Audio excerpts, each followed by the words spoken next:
여러분 안녕하십니까? 월요일 JTB 뉴스입니다. 전주에는 두 곳에 터널이 있습니다. 차만 다니는 건 아니고요. 사람도 다닙니다. 그런데 차도와 인도를 분리하는 가림막 시설이 없어서 보행자들이 먼지와 소음에 노출되고 있습니다. 나금동 기자가 취재했습니다. 전주시 덕진구의 진북터널. 터널 양쪽에 인도가 설치되어 있습니다. 인도로 걸어가거나 자전거를 타고 터널을 통과하는 시민들이 적지 않습니다. 하지만 변변한 가림막 시설 하나 없이 뻥 뚫려 있다 보니 먼지와 소음으로 인한 보행자들의 불편이 큽니다.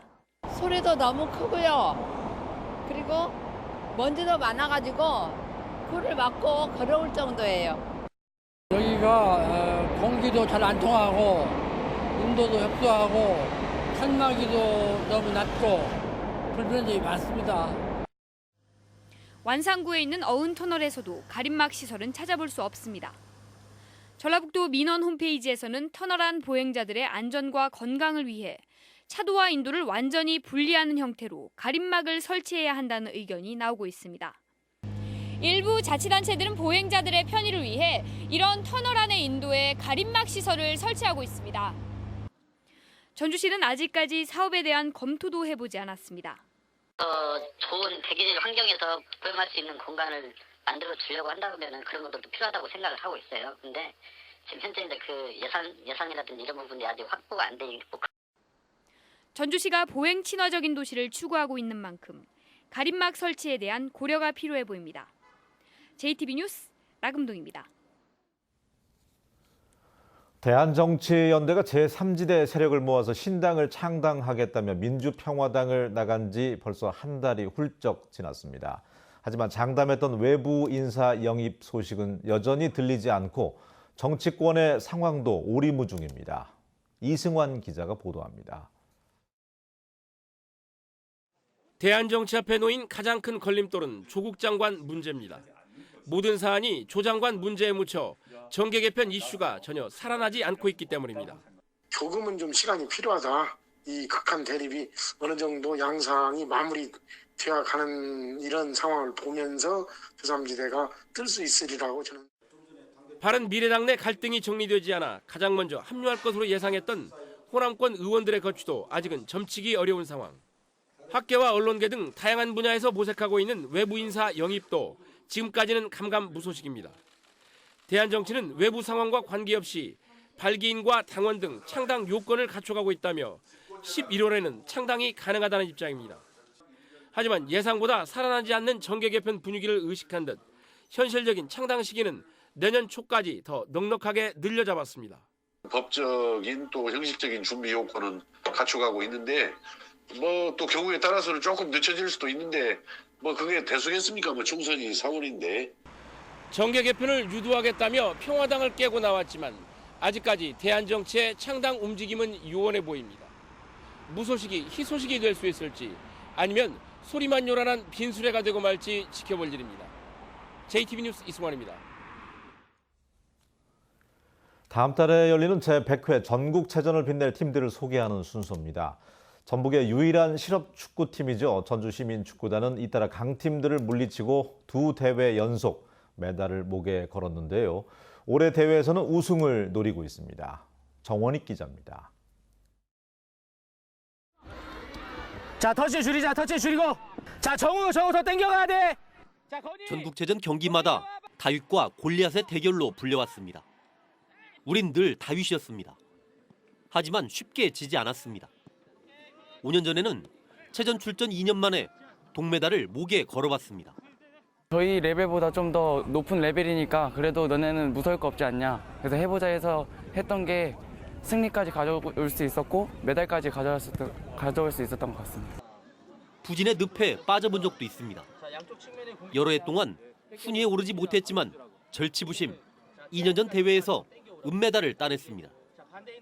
그리고 지난해 다시 동메달. 아무래도 저희가 전력상으로는 당연히 이제 뒤지는 거 맞는데 이제 정신적인 부분이랑 이제 같이 이제 선수들과의 소통 그리고 한마음 한뜻으로 다 잘 준비했던 게 2년 연속 메달을 거머쥐었지만 아쉬움을 떨칠 수가 없습니다. 목표는 한결같습니다. 특히 올해는 더욱 그렇습니다. 다윗이라는 이름을 버리지 못하겠지만 골리앗을 쓰러뜨릴 자신감만큼은 그 누구 못지않습니다. 시상대 가장 높은 자리에 설 수 있습니다.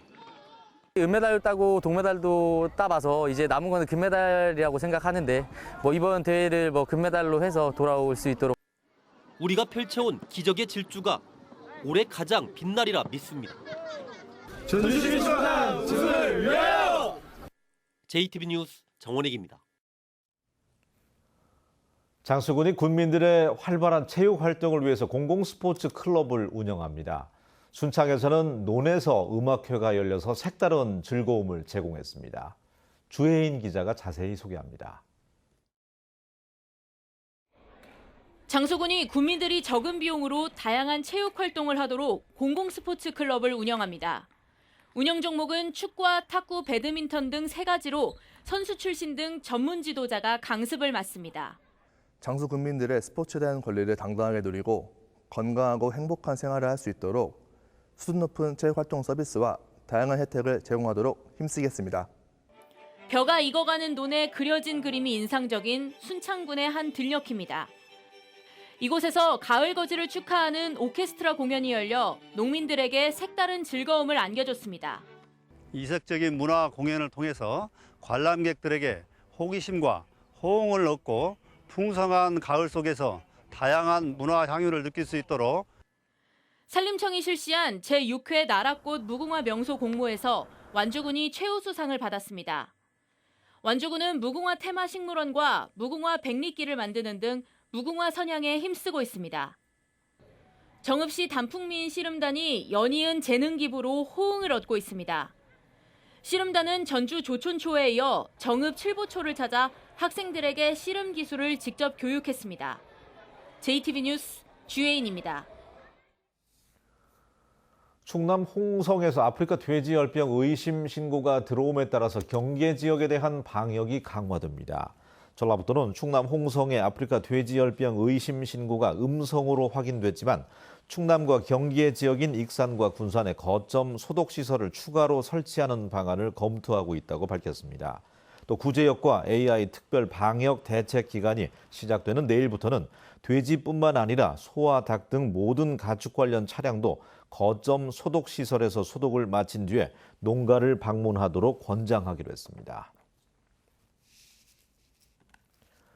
전북 혁신도시의 정주 인구와 동반 이주율은 상위권인 반면에 입주 기업의 수는 최하위권인 것으로 나타났습니다. 자유한국당 김상훈 의원에 따르면 지난해 말 현재 전북 혁신도시의 정주 인구는 2만 7천 명에 근접해서 3만 명을 넘어선 광주, 전남에 이어서 두 번째로 많았고 가족 동반 이주율은 70.1%로 부산과 제주에 이어서 세 번째로 높았습니다. 하지만 입주 기업의 수는 두 곳에 불과해서 경남에 218개, 광주, 전남에 205개와 차이가 크고 전국 10개 혁신도시 가운데 제주에 이어서 두 번째로 적었습니다. 도심에 있는 노후 공동주택의 빈집에 대한 관리 대책이 필요하다는 주장이 나왔습니다. 도의회 조동용 의원은 최근 전주시와 군산시가 공동주택 빈집 실태를 조사한 결과 30년 이상 40년 미만 된 공동주택의 13%, 40년 이상 된 공동주택의 24%가 빈집 상태로 확인됐다고 말했습니다. 조 의원은 이처럼 도심 노후 공동주택의 상당수가 빈집이지만 전라북도는 단독주택 빈집만을 관리하고 있다며 공동주택에 대한 실태 조사를 통해서 종합적인 빈집 대책을 수립할 것을 주문했습니다. 전주 삼천에 있는 다리 아랫길 언더패스의 하천이 범람했을 때 자동으로 통행을 차단하는 시스템이 설치됩니다. 전주시는 내년 4월까지 5억 원을 들여서 우림교와 이동교, 효자교, 마전교에 있는 삼천 언더패스 4곳에 수위 감지 장치와 영상 모니터링 시스템, 원격 제어 시스템을 설치하기로 했습니다. 전주시는 추가로 예산을 확보하는 대로 전주천 언더패스에도 도로 차단 시스템을 설치하기로 했습니다. 전주지법 군산지원 제1형사부는 빌려준 돈을 갚지 않는다는 이유로 자신의 친구를 살해한 혐의로 기소된 66살 A씨에게 징역 13년을 선고했습니다. A씨는 지난 5월 익산에 있는 64살 B씨의 집에서 B씨가 20년 전에 빌려간 3천만 원을 갚지 않겠다고 하자 흉기를 휘둘러 숨지게 한 혐의로 기소됐습니다. 날씨입니다. 오늘은 가끔 구름이 많겠습니다. 낮 최고 기온은 27도에서 29도로 어제와 비슷한 늦더위가 이어지겠습니다. 내일부터는 제18호 태풍 미탁의 영향권에 들겠습니다. 내일 오후 남부 지역에서 비가 시작돼서 하루 동안 5에서 20mm가량 내리겠습니다. 모레부터 글피까지는 서해안 지역을 중심으로 강한 바람을 동반한 많은 비가 내리겠습니다.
뉴스를 마칩니다. 고맙습니다.